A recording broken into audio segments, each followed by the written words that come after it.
Tô chegando, prepara o coração que dessa vez eu tô chegando com a torta fit. Eu utilizei o frango que eu já tinha temperado com requeijão, acrescentei milho, azeitona e reservei. No liquidificador coloquei 4 ovos, 1/4 de xícara de azeite, 5 colheres de aveia, mussarela ralada, sal e fermento em pó. Bati tudo e agora eu untei uma forma com azeite e fui colocando a massa e intercalando com o recheio.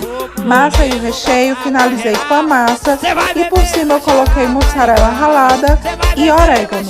Agora, gente, é só correr pro abraço, levar pro forno por em torno de 30 minutinhos e eu juro, fica uma delícia e tá prontinho.